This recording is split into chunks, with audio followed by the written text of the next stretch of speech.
Hola, ¿qué tal? Muy buenos días. Mi nombre es Jocelyn Yesenia Gutiérrez Hernández. El día de hoy les voy a hablar sobre la patología benigna y maligna de la mama. Vamos a iniciar. Este es el temario correspondiente al abordaje que voy a realizar sobre estas patologías. Y pues bueno, vamos a dar una breve introducción en lo que respecta al tema. Y pues aquí abordamos principalmente que los trastornos de la mama pueden ser benignos o malignos.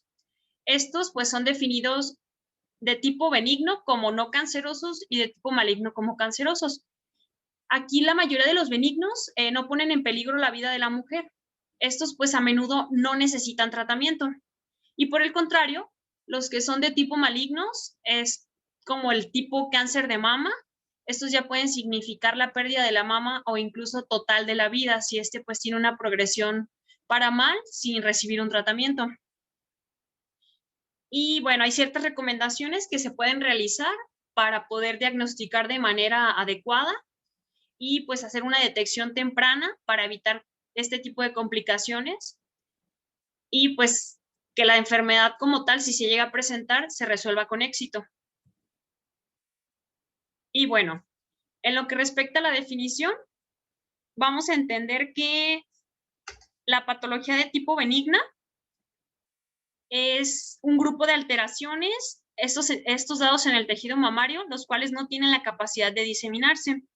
Estos corresponden a mecanismos de tipo hormonal, factores externos como lo son los hábitos nutricionales y estilos de vida que interactúan entre sí, creando un signo y síntomas muy variados y característicos. Existe clasificación patológica para las enfermedades benignas de la mama. Y bueno, esta clasificación se basa en tres tipos. Están las lesiones no proliferativas. Entre ellas encontramos quistes, hiperplasia leve o de tejido usual, calcificaciones epiteliales, fibroadenoma y papila con cambios apócrinos. Las siguientes son las lesiones proliferativas sin atipia.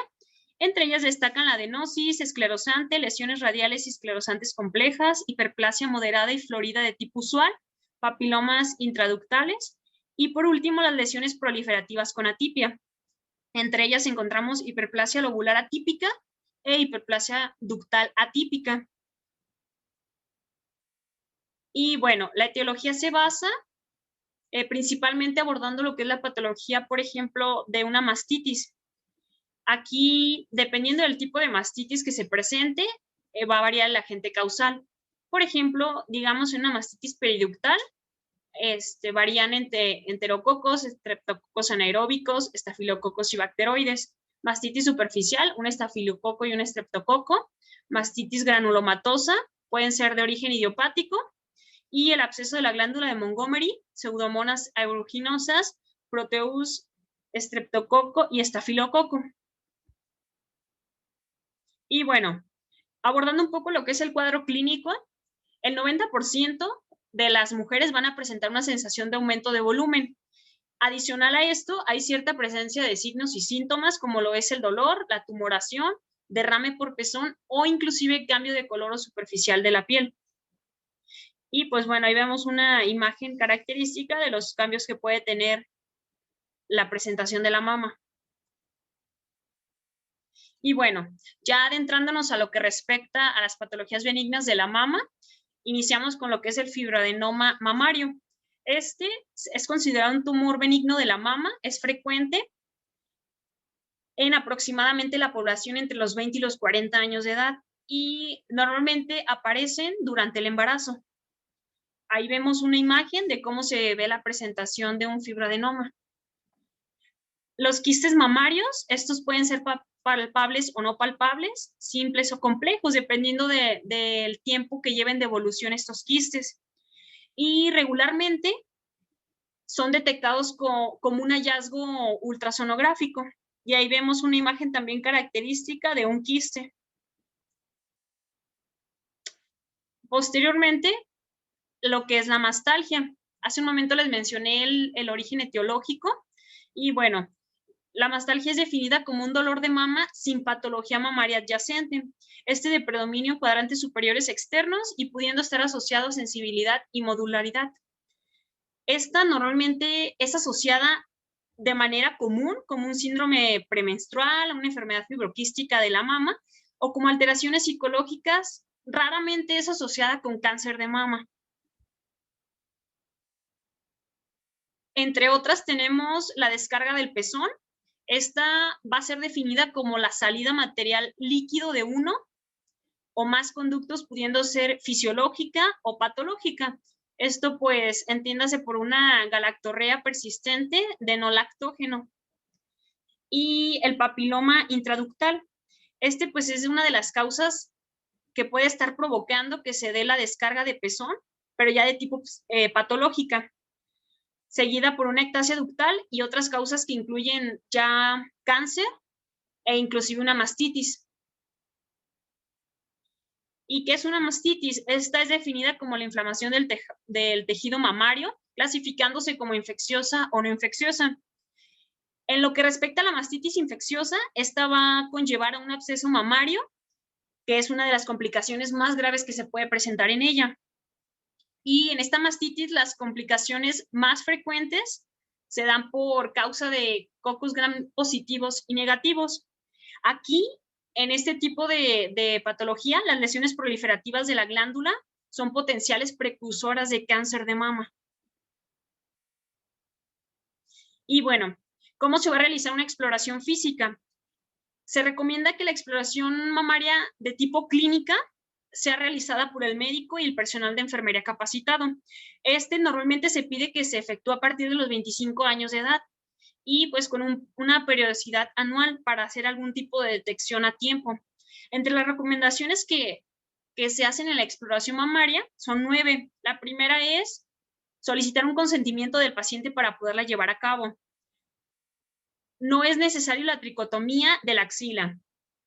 Pueden acudir con aplicación de talcos, aceites en mamas y región axilar. Se recomienda acudir en el 5º y 7º día del término del ciclo menstrual. Considerar los cambios fisiológicos de la mama en el periodo pre- y transmenstrual. A la mujer menopáusica se le realiza en cualquier día del mes. Debe realizarse en consultorio en presencia de la enfermera para tener a alguien que esté respaldando toda la información y que no haya malentendidos con el paciente. Pueden acudir en periodo gestacional y de lactancia. Y por último, la exploración clínica se realiza sin guantes, ya que se pierde la sensibilidad. Es una de las recomendaciones que se debe de realizar, pero ahorita con toda esta situación que está suscitándose de la pandemia, claramente pudiera ser contraproducente que la exploración se lleve a cabo sin guantes. Y bueno, lo que respecta a técnicas de autoexploración y exploración mamaria, esta ya no es de tipo médico. Se hacen ciertas recomendaciones, pero para que la paciente se pueda realizar su autoexploración y haga alguna detección temprana. Aquí normalmente la unidad médica recomienda que la paciente se examine sus mamas cada mes, preferentemente entre el 5º y el 7º día del término de la menstruación. Y aquí pues las mujeres que son posmenopáusicas o que se les realizó en algún momento una esterectomía, pueden realizarla el primer día de cada mes o un día fijo que sea elegido por ellas.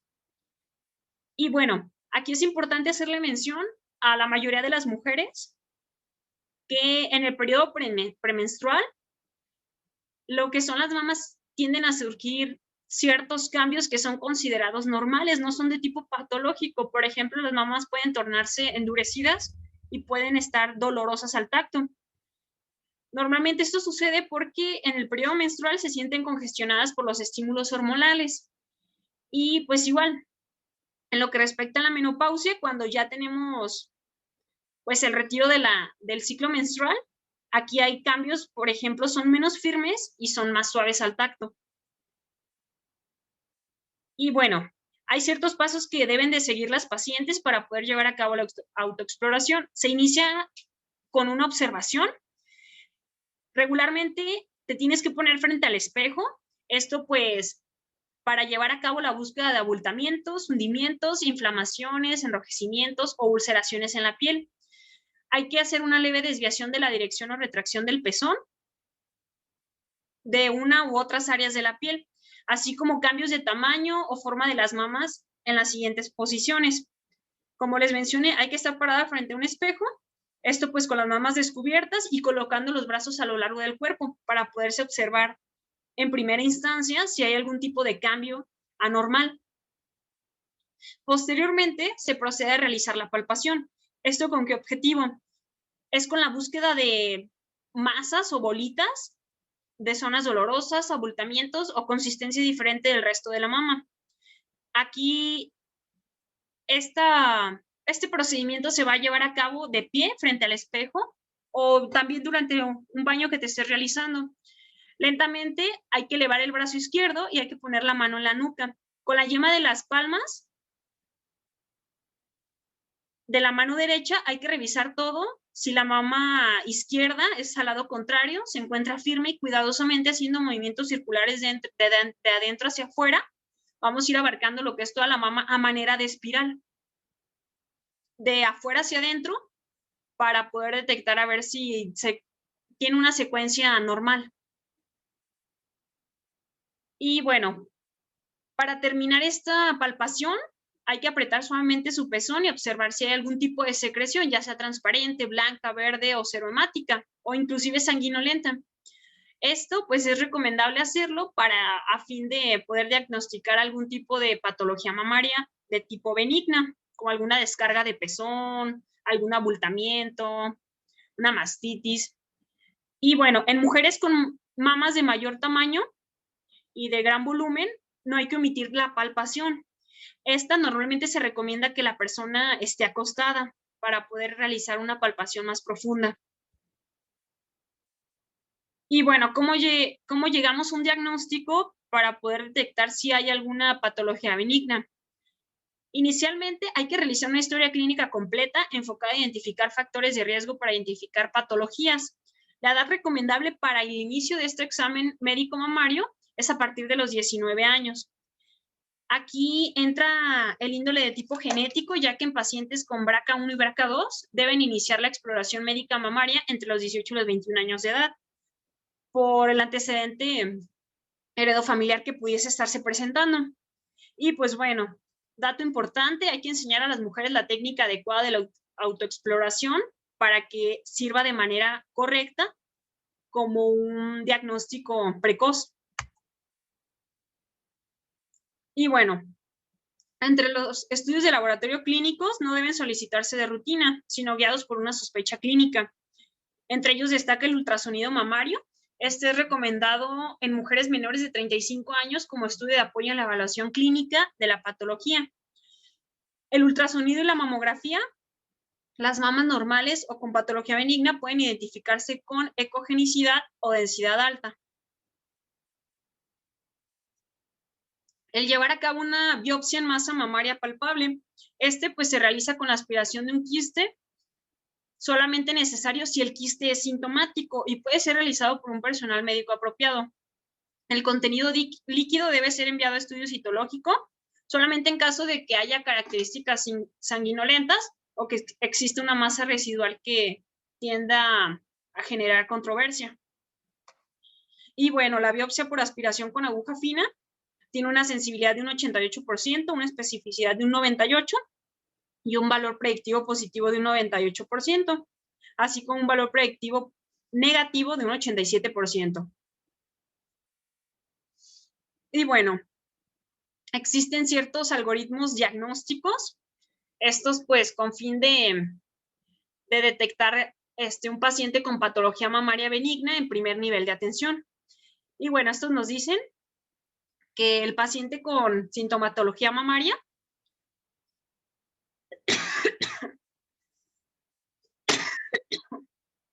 perdón, que el paciente que presenta sintomatología mamaria, ya efectuándose su historia clínica, una exploración física enfocada a la sintomatología que presenta, al hacer la evaluación y si el paciente presenta una masa palpable, en el caso de que sí lo presente, hay que enviar un segundo nivel. Esto pues para hacer una valoración más profunda de que pudiese tratarse de un tumor. En el caso de que no la presente, pero por ejemplo hay sintomatología de presencia de descarga, entonces se envía a segundo nivel y esto pues para ver un algoritmo de descarga.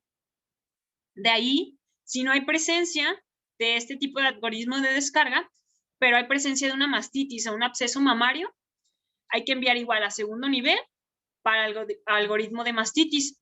Si no hay presencia de la mastitis, entonces pudiese haber alguna presencia de nodularidad. Como tal, hay que explicarle a la paciente lo que está pasando, hay que tranquilizarla y hacer mención de las medidas generales en primer nivel, porque pues esto pudiese estar no presentándose con severidad. Y bueno, en este caso de que pudiese ser una presencia de nodularidad, hay que hacer una nueva revisión en aproximadamente 6 meses. Esto para ver si hay mejora o no en la evolución de esta nodularidad. Y en el caso de que haya cambios persistentes, hay que hacerle una cita a la paciente en 1 año. Y si no hay presencia de cambios, entonces hay que referir a segundo nivel por algún tipo de sintomatología que se pudiese presentar, adicional a estas que ya mencioné. Y bueno, ahora hablemos un poco del tratamiento. El tratamiento de tipo farmacológico, aquí normalmente se recomienda utilizar antiinflamatorios no esteroideos, como el naproxen, el meloxicam, el piroxicam. Estos deben ser considerados para el control localizado del dolor. Por ejemplo, en el tratamiento de la mastalgia. El tamoxifeno, 10 miligramos diarios, o el danazol, 200 miligramos diarios. Este es de aproximadamente 3 a 6 ciclos. Pueden ser considerados cuando los tratamientos de primera línea no son efectivos. Y el uso efectivo de 5 miligramos diarios de bromocriptina. Este es tratamiento para la mastalgia cíclica después de aproximadamente 3 meses de tratamiento. Estos ya son tratamientos específicos para algún tipo de patología benigna característica. Y bueno, en lo que respecta al tratamiento quirúrgico, aquí se recomienda realizar la mastectomía parcial o completa. Esto pues normalmente no se recomienda realizar con un tratamiento que sea de tipo efectivo para una simple mastalgia. Ya son para otro tipo de patologías benignas que lo requieren. Por ejemplo, el fibroadenoma mamario. Pues el tratamiento normalmente se recomienda que sea de tipo quirúrgico, llevado a cabo con una exéresis del nódulo para estudio histopatológico, siendo recomendable utilizar incisiones periareolales para no hacer una invasión más profunda. Y pues ahí vemos una imagen de cómo se lleva a cabo el procedimiento quirúrgico y cuál es la finalidad como tal de este proceso. Bueno, en un quiste mamario, regularmente es de tipo palpable y visible, con ultrasonograma, y debe ser eliminado por un aspirado por punción. El quiste es un hallazgo por ultrasonido, incidentalmente no es necesaria la aspiración, pero en el caso de ser necesario, pues se lleva a cabo mediante este proceso. Un papiloma canalicular, el tratamiento de elección de este papiloma es la escisión local de la lesión y de los conductos terminales. Estos pueden realizarse bajo términos de anestesia local o con una incisión periareolar a través de la operación de Aldair. Y bueno, ahora hablemos un poco sobre las patologías de tipo malignas de la mama. Aquí, como les mencioné al inicio de la presentación, ya abordamos patologías que son de tipo cancerógeno. Y bueno, como patología maligna, vamos a definir el cáncer de mama como un crecimiento anormal y desordenado de las células del epitelio de los conductos o lobulillos mamarios, y que tiene la capacidad como tal de diseminarse a grado de hacer una metástasis ya generalizada y pues provocar hasta la muerte.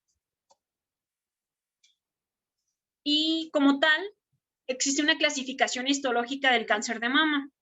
Este es clasificado en un carcinoma ductal in situ, carcinoma lobulillar in situ, carcinoma ductal invasivo. Normalmente el 85% de los casos es de este tipo de carcinoma. El carcinoma lobulillar invasivo, de un 5 a un 10% de los casos. Carcinoma mucoso, mucinoso, medular, papilar, tubular, adenoideo quístico, secretor juvenil, apócrino, metaplásico, inflamatorio, e inclusive la enfermedad de Piaget del pezón. Y pues bueno, ahí tenemos una imagen de cómo es la estructura de la mama. Vemos entonces la relación que hay entre los vasos linfáticos con un linfoma, los lóbulos con un carcinoma lobulillar, los conductos lácteos con un carcinoma ductal, un angiosarcoma y en lo que respecta a los vasos sanguíneos para llevar a cabo este angiosarcoma.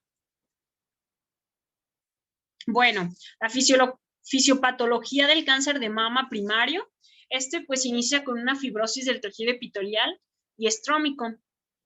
Al presentarse esta fibrosis, ocurre entonces una invasión de los tejidos mamarios circundantes.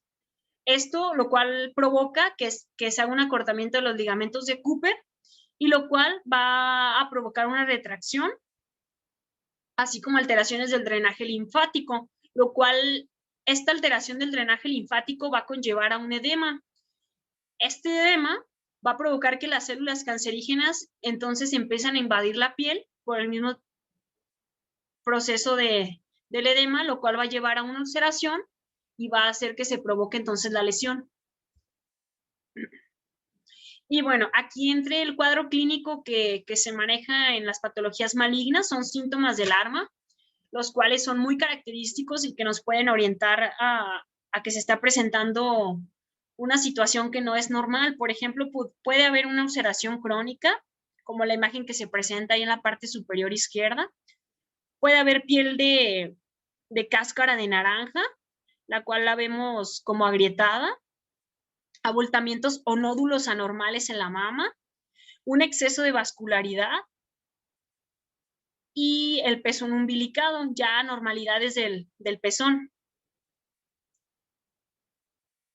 Y bueno, ahora vamos a hablar un poco sobre la clasificación histopatológica que hace un momento les mencioné. El primero es el carcinoma lobulillar in situ. Este es formado por la proliferación del epitelio de acinos mamarios. Solo se desarrolla en la mujer, se caracteriza por la distensión y deformación de los acinos mamarios en las células cancerosas. Normalmente se acompañan con frecuencia de lesiones de tipo adenosis. Se da en las mujeres premenopáusicas, de un 25 a un 35% desarrollan el cáncer de tipo invasivo y de un 65% el origen ductal y no lobulillar. Como tal, este es marcador de riesgo de cáncer de mama en lugar de un precursor anatómico. Y aquí vemos, por ejemplo, lo que es un lóbulo normal y lo que es un carcinoma lobulillar. Vemos cómo se ve la proliferación de las células y que se ven más densas. El siguiente es el carcinoma ductal in situ. Aquí se da la acumulación de células malignas en la luz de los conductos mamarios sin evidencia de invasión en el estroma circundante. Puede aparecer hasta en un 5% de los hombres, no es exclusiva de las mujeres. Y pues bueno, esto da pauta a que sea un alto riesgo para desarrollar un cáncer invasivo. Vemos ahí un ducto normal y vemos un carcinoma ductal in situ. Ahí podemos apreciar la diferencia entonces de lo invasivo que puede ser este cáncer.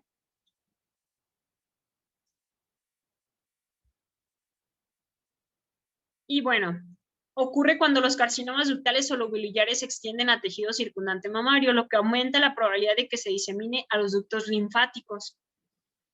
El hecho de hacer mención a que se haga una diseminación a una cierta parte, como los ductos linfáticos, no quiere decir que esto ya esté provocando una invasión del cáncer, es decir, que sea metastásico para pues poderse distribuir hacia todas las partes del cuerpo. El siguiente es la enfermedad de Piaget del pezón. Este normalmente se da en el 1% de todos los cánceres de mama. Aquí lo que sucede es que hay una proliferación de las células. Estas células son de tipo epiteliales, no queratinizadas, proliferan y traspasan la membrana basal y forman una masa tumoral maligna, como se aprecia en la imagen. Se presenta como una lesión hematosa crónica. Puede ser sutil, pero también puede progresar a una lesión exudativa y ulcerada. Ya con estos datos clínicos de alarma, pues podemos llevar a cabo el diagnóstico. Y bueno, aquí en este tipo de situaciones puede o no ver una masa palpable y vemos histopatológicamente cómo se puede apreciar la proliferación de estas células en la imagen inferior derecha. Y bueno, según Foot y Stewart, existe una enfermedad como tal que tiene su clasificación de Piaget del pezón. Y bueno, en la clasificación de cáncer ductal infiltrante, Empezamos con el 2A, que es un adenocarcinoma con fibrosis productiva. Esto ya porque hay una invasión en el 80% de la mama. 2B, carcinoma medular, 4%. 2C, carcinoma mucinoso, un 2%. Y 2D, un carcinoma tubular al 2%. Posteriormente, en el grado 3, un carcinoma lobular infiltrante con un 10%, y en el grado 4 ya son cánceres raros, estos de tipo adenoide, quístico, célula escamosa y apócrino. Ahora vamos a hablar sobre el carcinoma ductal infiltrante. Es la forma más frecuente de cáncer de mama invasivo, constituyendo un 80% de todos los casos. Aquí lo que hay es una masa o tumoración con límites no bien delimitados, una constitución más rígida o firme que las lesiones benignas. Y bueno, vemos entonces que en una mamografía aparece con bordes mal constituidos con trabéculas y tejido graso con áreas de necrosis y hemorragia que pueden aparecer como calcificaciones, lo cual es característico para poderlo diagnosticar como ductal infiltrante. Y bueno, ahí vemos una imagen de los ductos que están siendo invadidos por estas lesiones cancerosas. Y bueno, representa el 10% de los casos de cáncer de mama. Su clínica puede ser variable, es multifocal, multicéntrico y bilateral. Suele ser difícil de diagnosticar por su carácter insidioso y características sutiles en la mamografía. Histopatológicamente, se aprecian células pequeñas con características citológicas idénticas a las del carcinoma lobular in situ. Nuevos núcleos suaves, redondos, irregulares o citoplasmas con luces, es decir, con vacuolas intracitoplasmáticas ocasionales. Esto en el carcinoma lobular infiltrante. Y bueno, como todo, hay que llevar una exploración física. Desde el inicio de la presentación que les vengo mencionando, es súper importante tomar conciencia y hacer nuestra autoexploración para poder hacer cualquier tipo de diagnóstico que sea normal en nuestras mamas. Y bueno, esto pues como les dije es con la finalidad de poder detectar cambios en la textura de la piel, si hay retracción o hendiduras del pezón, alguna secreción del pezón o por ejemplo alguna llenura o algún daño que se pudiera estar presentando anormal en la mama. Y bueno, ahí vemos en la imagen los pasos que les mencioné en el inicio de la presentación de cómo poder llevar a cabo el proceso. Y bueno, hablemos un poco más acerca del diagnóstico sobre las patologías malignas. Existen ciertas pruebas diagnósticas, como lo son estudios de imagen, una mastografía, ultrasonido mamario, y en casos especiales, donde dudemos acerca del diagnóstico, podemos aplicar una resonancia magnética. Existen la posibilidad de hacerse biopsias, esto con aguja fina, con aguja de corte, el chucut, o inclusive con marcaje por esterotaxia con aguja o arpón. El estudio histopatológico e inclusive estudios complementarios. Estos, pues, como ya lo sabemos, son la biometría hemática, tiempos de coagulación, química sanguínea, pruebas de funcionamiento hepático, fosfatasa alcalina, receptores estrogénicos y progestionales, tomografía o resonancia magnética ósea, estudio radiológico óseo e inclusive una tomografía tóraco-abdominopélvica. Y bueno, como en todo, hay una clasificación para detectar el cáncer de mama.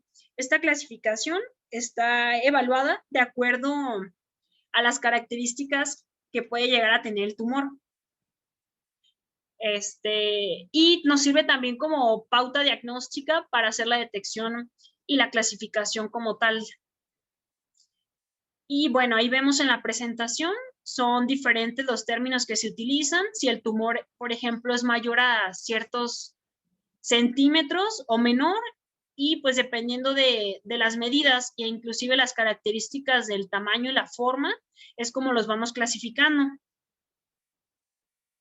Y aquí ya hay otra clasificación para cuando se consideran nódulos o adenopatías, cuando ya se considera también que hay metástasis del tumor, o si no hay evidencia, o si se detecta la evidencia de la metástasis, o que incluyen ya otro tipo de áreas también del cuerpo. Y pues bueno, ahí vemos el listado. Son muy características y nos sirven mucho para poder también llegar a un diagnóstico final. Y bueno, otra de las tablas que yo anexé son las categorías del BIRATS. Estas son muy importantes porque podemos llevar a cabo una clasificación también. Estas pues son, como tal, son dadas por el Colegio Americano de Radiología.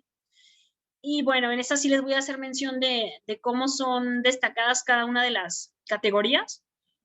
Si manejamos una categoría 0, esta es porque necesita una evaluación adicional. Y esto puede ser porque la imagen es de mala calidad o no aporta nada para dar un diagnóstico, requiere evaluación adicional o ecográfica para ser reclasificada. Tiene un valor predictivo positivo del 13%. Cuando hay una categoría 1, esta es una categoría negativa porque la mama se encuentra normal, no hay hallazgos de ningún tipo. Esto nada más la conducta que debe tomar la paciente es un control periódico. Cuando hay una categoría 2, hay un hallazgo benigno. Este es un hallazgo benigno claro y la conducta que el paciente debe tomar es un control periódico. Si hablamos de una categoría 3, es probablemente benigno, pero hay duda de que pudiese ser maligno. Hallazgo con alta probabilidad de benignidad, típico de la masa de contornos regulares, sólida y no calcificada. Aquí pues hay que dar un seguimiento a corto plazo y tiene un valor predictivo positivo del 0.5 al 25%.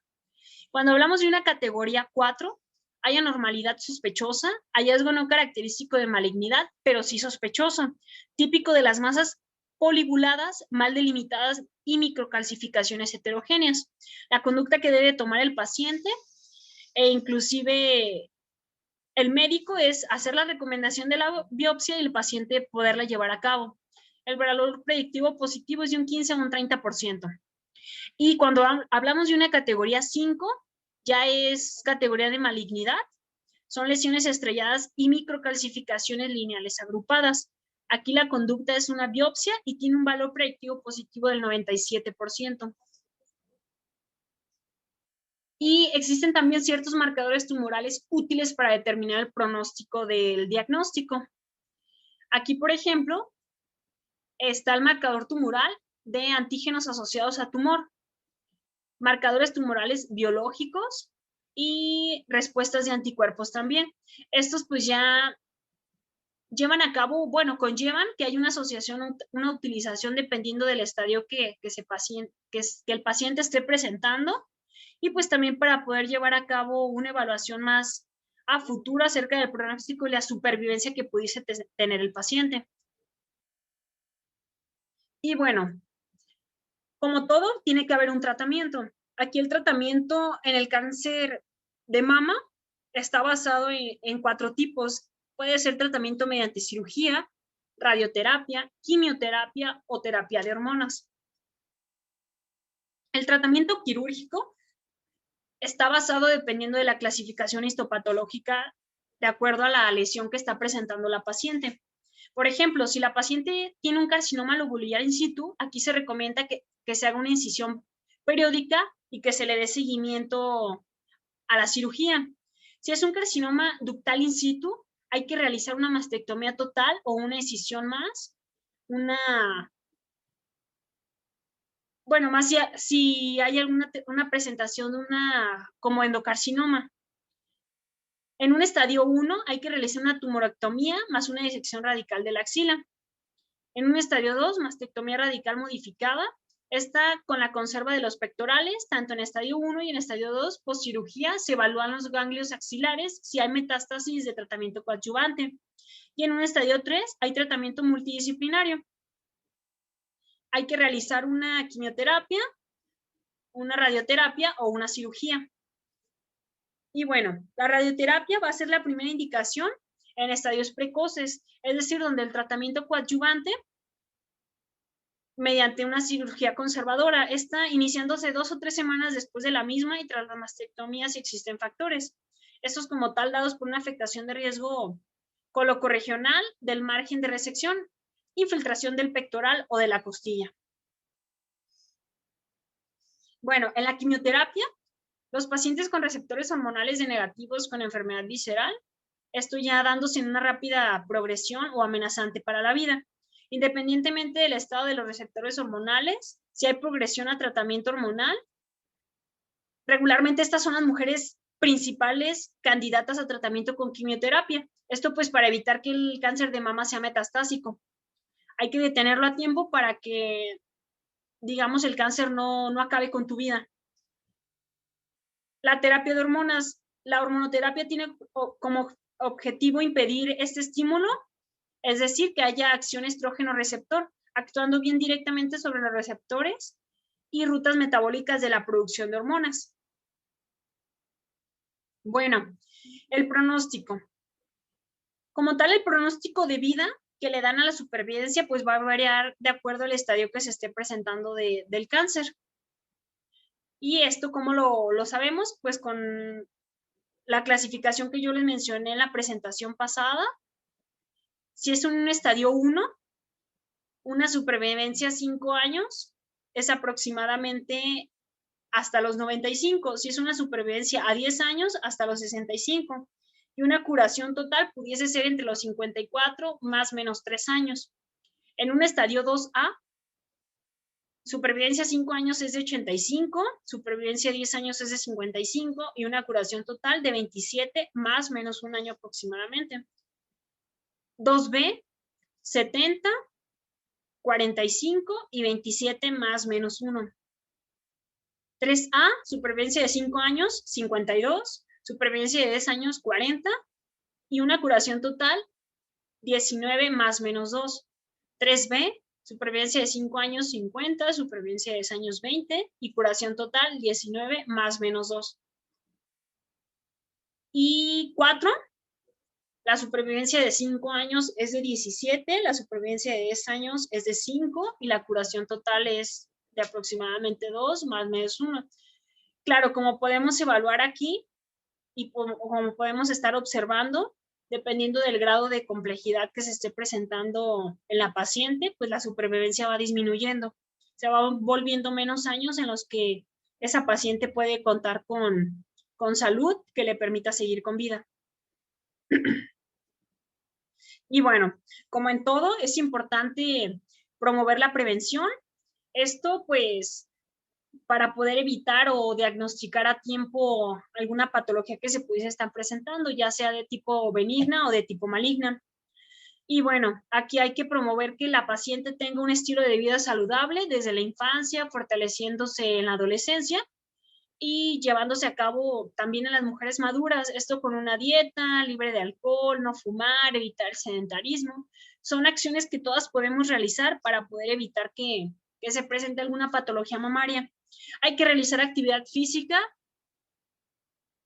Esto pues también puede demorar en la niña la aparición de la menarquia y en la mujer adulta promueve la menopausia. La edad del primer embarazo a término no debe ser mayor de 30 años y hay que tener varios hijos y la lactancia disminuye también el riesgo de cáncer de mama. Y bueno, estas son algunas de las bibliografías que utilicé. Y muy importante, que algo tan hermoso no sea el causante de tu muerte. Acude a tu chequeo anual. Es muy importante para todas las mujeres que nos hagamos nuestra autoexploración a conciencia para nosotras mismas poder diagnosticar algún tipo de anomalía que se pudiese estar presentando en nuestras mamas. Y pues bueno, muchas gracias por estar conmigo en esta presentación y les agradezco mucho su atención.